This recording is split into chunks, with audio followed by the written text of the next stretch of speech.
يعتبر تاني يوم العيد. والواحد طبعا يعني في رمضان كان بيقول إن هو رمضان بس يخلص وهكذا وبعدين يبدأ يذاكر. في رمضان خلاص خلص والواحد الصراحة عنده كمية مذاكرة كبيرة جدا، فمحتاجين نلحقها بقى قبل ما يعتبر شهر 4 يجي، لأن هيبدأ امتحانات ميد ترم والشغل ده. والصراحة يعني متراكم علينا حاجات كتيرة جدا، فإن شاء الله نبدأ نظبطها كده. وبداية تظبيط المذاكرة أو بداية تظبيط اليوم بتاعك عامة بقى من بعد رمضان. طبعا رمضان يعني أيامنا كلها كانت متلخبطة فيه. آه، يعني بدايته من النوم، يعني إنك أنت تظبط نومك. من بعد كده هتلاقي الدنيا معاك ظبطت بقى. فأنا الحمد لله نايم النهاردة حوالي الساعة 12 بالليل، وصحيت بعد الفجر يعني الحمد لله وعملت شاي. مقدرتش أعمل قهوة لأن القهوة يعني أنت صاحي فايق، فلو شربت قهوة دلوقتي أصلا أعتقد يعني أنت محتاج تفوق أكتر، فمش مش مضطر يعني، فهيبقى ملهاش لازمة، هتبقى وجع بطن على الصبح بس وخلاص يعني. يعني أفضل وقت كوباية شاي أو أي حاجة كده، بحيث إن أنت بس إيه تعمل مود المذاكرة وتبدأ إن شاء الله تذاكر يعني. بسم الله الرحمن الرحيم. تبارك الذي بيده الملك وهو على كل شيء قدير. الذي خلق الموت والحياة ليبلوكم أيكم أحسن عملا وهو العزيز الغفور. طيب سريعا إيه اللي حصل كده أو إيه اللي تم دلوقتي؟ هو الصراحة الواحد راجع من بعد رمضان. أنا ما كنتش بحضر كويس في الكلية الفترة اللي فاتت، لأن أصلا رمضان يعتبر جه وقبله كان الترم أصلا بدأ من 3 أسابيع أعتقد. فالواحد يعني ما حضرش، يعني اللي هو ما حضرش قوي يعني. فإن شاء الله نبدأ هنرجع نحضر تاني. بس الفكرة كلها دلوقتي إن إحنا إزاي نجمع كل اللي فات ده بطريقة منظمة كده كويسة، بحيث إن إحنا على الأقل خلال أسبوع العيد ده نكون إحنا مخلصين جزء كويس جدا من المحاضرات والسكاشن اللي علينا. هو الصراحة أنا دخلت على جروب الداتا الموجود، فجمعت الدكاترة اللي عندنا، وفي دكاترة السنة دي جداد، فجمعت الدكاترة كلها وجمعت أغلب المحاضرات الموجودة. مش شرط إن أنت تقفل المحاضرات 100% أو السكاشن 100% ويبقى معاك كل الداتا ويبقى معاك كل الدكاترة، لا مش شرط يعني. أنت ابدأ بالمتاح معاك دلوقتي. يعني أنا مثلا شايف إن أنا عندي كام دكتور دلوقتي منهجهم كويس، في فيديوهات للشرح بتاعهم. وفي سكاشن عندي واضحة وسكاشن مش واضحة. يعني السكاشن حتى لو مش واضحة أنا كتبتها إن هي مش واضحة لحد ما أسأل فيها حد كان بيحضر ويفهمني الدنيا ماشية إزاي. فمش شرط انك انت تكون لامم كل الدنيا، انت امسك حتة معينة ظبطها وبعد كده الباقي هيجي مع الوقت يعني. يعني يعتبر بالطريقة دي كده ده رسم، يعني رسم كده كروكي كده للمحاضرات اللي علينا، او المحاضرات المتراكمة علينا يعني. ودي حاجات كده مش واضحة لي، بعد كده ان شاء الله نبقى ان احنا نظبطها يعني.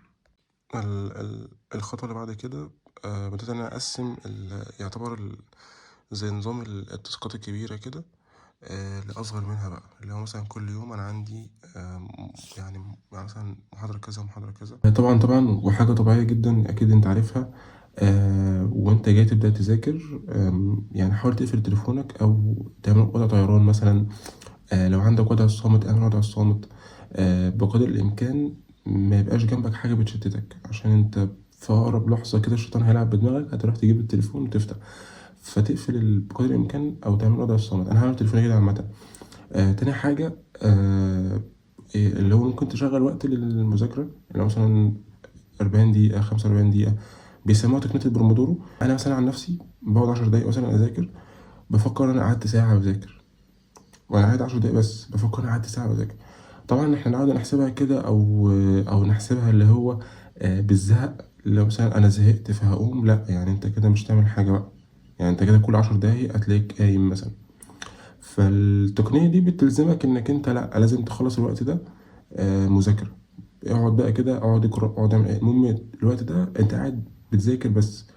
ما ينفعش تفتح التليفون، ما ينفعش تعمل كذا، لو انت قاعد محبوس او في زون المذاكرة فقط. متاح لك البريك بعد كده يعني على حسب الوقت. يعني طب انا بعملها ازاي؟ انا بالنسبة لي انا في الاول خالص اول قعدة وانا لسه بادئ اذاكر بفتح الستوب ووتش دي، بفتحها خالص لو يعني مش بحسب لنفسي وقت بفتحها، وبجيب اخر بقى في المذاكره، بحاول بقدر الامكان ان انا اجيب اخر في المذاكره. مثلا ساعه، مثلا ساعه ونص، ساعتين، اعتقد ساعتين دي موصلتهاش قبل كده، بس ممكن ساعه، ساعه وربع، ساعه ونص، في الحدود دي، اللي هو انت لسه قاعد، يعني اللي هو عندك طاقه، فانت داخل هتبدا بقى تذاكر، فاهم حاجه؟ طبعا بعد كده الطاقه بتقل، فالتقنية دي بتساعدك ساعتها بقى انك انت لما الطاقة تقل فانت بتظبط. طبعا البريك بتاع يعني المذاكرة بيتحسب على حسب عدد الساعات اللي انت قاعد تذاكرها. يعني انا مثلا بالنسبة لل 45 دقيقة، فانت بتقعد ليها ربع ساعة بريك. طب لو قعد مثلا ساعة، فانا مثلا ممكن تقعد عليها 25 دقيقة مثلا بريك. لو قعد مثلا ساعة ونص، فانت ممكن تقعد مثلا عليها 35 دقيقة بريك. فانت يعني قدر البريك بيبقى على حسب قدر اللي هو الوقت بتاعك اللي انت ذاكرته يعني. وطبعا البريك ده بقى براحتك، اعمل فيه انت عاوزه، افتح تليفونك بقى براحتك، عاوز تعمل حاجة تشربها، عاوز تاكل، عاوز تسمع حاجة، تقرأ حاجة، يعني براحتك اعمل فيه اللي انت عاوزه. بس وقت المذاكرة انت معزول تماما عن اي حاجة حواليك، ومسلط بس الضوء فقط على المحاضرة او الحاجة اللي قدامك، وعلى المذاكرة اللي انت بتذاكرها فقط يعني.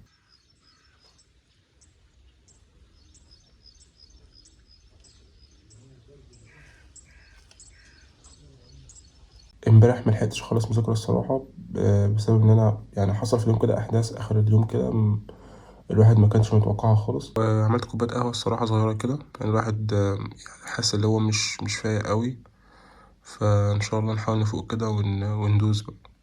الذي خلق سبع سماوات طباقا ما ترى في خلق الرحمن من تفاوت فارجع البصر هل ترى من فطور ثم ارجع البصر كرتين ينقلب إليك البصر خاسئا وهو حسير. انت بتذاكر استخدم شات جي بي تي. شات جي بي تي في المذاكرة رهيب يا جماعة، رهيب. وبالذات لو انت معاك النسخة اللي هي البلس مثلا، او النسخة الاعلى من العادية. يعني انت لو عرفت تشترك فيها، ان هي هتستفيد منها عامة في حياتك، يعني كمذاكرة، ولو بتشتغل هتبقى كشغل لا يعني هو فعلا حاجة محترمة جدا. انا كطريقتي في المذاكرة معاه، ببعت له مثلا الملف البي دي اف مثلا، ده بيكون 28 صفحة، طبعا كله انجليش ومعادلات ودمار يعني في الملف. ببعت له الملف كامل، وساعات، يعني ساعات لما ببعت له البي دي اف كامل او كبير، في اوقات كده، في اوقات يعني مش كل اوقات، بس في اوقات كده بيبدا ان هو يختصر لك الشرح، مش بيشرح بشكل مفصل كل حاجه. فالطريقه اللي بستخدمها ساعتها ان انا باخد الصفحه صفحه، يعني باخد صفحه صفحه كده سكرين شوت. طبعا قبل ما اخش عليه او قبل ما اتكلم معاه اصلا، انا بوضح له ان انا هذاكر وقت ماده كذا، وانا مش فاهم اصلا حاجه، والماده صعبه وهكذا. بيدخله معاك في المود عشان هو يكون فاهم دماغك ماشيه ازاي. باخد الصفحه سكرين شوت وابعتها له، واقول له اشرح لي بالتفصيل مع توضيح المعادلات وكذا وكذا وكذا. بيبدا ان هو يوضح لي الصفحه دي بالتفصيل، وبفهم منه. ولو في جزئيه مش فاهمها، وده برضه في ميزه بقى، يعني لو في جزئيه انت مش فاهمها في الصفحه، فانت بترجع تاخدها وتقول له عيد لي دي تاني او فهمها لي اكتر. فبيبدا ان هو يتعمق في شرحها بالتفصيل اكتر واكتر لحد ما انت تفهمها. يعني الموضوع بقى هيوصل لأدنى درجة لحد ما انت هتفهم الموضوع ده. تالت طريقة اللي أنا باخد بقى ده خلاص، اللي هو مفيش معاك إلا المجاني أصلا، باخد الصفحة سيلكت، مش سكرين شوت. سيلكت ده اللي هو يعني بالماوس كده بعلم على الصفحة يعني خالص طبيعي، وبديها له، بقول له إيه، اشرح لي دي بالتفصيل وهكذا.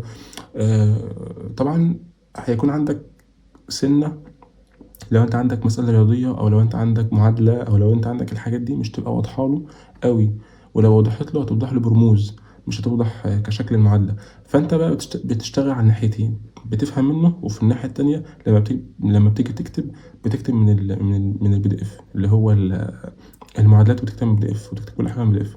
انما هو كشرح بتحاول تفهم منه، بعد كده بتبدأ انك انت تكتب بطريقته.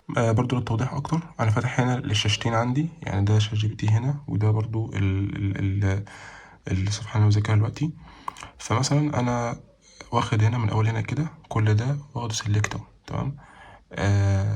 اديتهم له سيلكت، وفاتح البي دي اف جنبي، يعني انا بعتهم له هنا، وفاتح البي دي اف هنا الناحية التانية، بحيث ان انا اعرف اكتب المعادلات دي، اعرف اكتب المعادلة دي. طبعا يعني زي ما انت شايف انت الرموز والحاجات دي هو واخدها هنا بس، يعني هو وانا ببعتها له واخد الرموز بس، او مش واخد المعادله. يعني هي دي مشكله السلكت. فانت بتلقط بقى من هنا ومن هنا، هو بيشرح، انت فاهم ان هو بيشرح في الجزئيه دي، فانت بتكتب المعادله دي. فاهم حاجه؟ بس. وفي طريقه تانية، انت تاخد سكرين شوت، تاخد سكرين شوت من هنا، بتتك ويندوز شيفت اس، ماشي، بيديك اللي هو ممكن تاخد سكرين شوت عادي جدا، تعمل سيلكت كده وتشد. فاهم الحاجات دي كلها بسيطه. بس وتبدا انك انت برضو تديها له، يعني لو انت حابب كنترول في، يبدأ إن هو يديها له كده، وأقول له اشرح بقى، يبدأ إن هو يشرح بس كده، هو يبدأ إن هو يشرح بقى.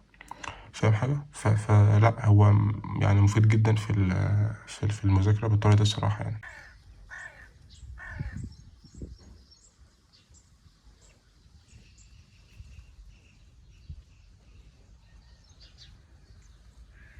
التدريج شيء، كل شيء في التدريج مهم، والإنسان المهم عنده هو الاستمرارية.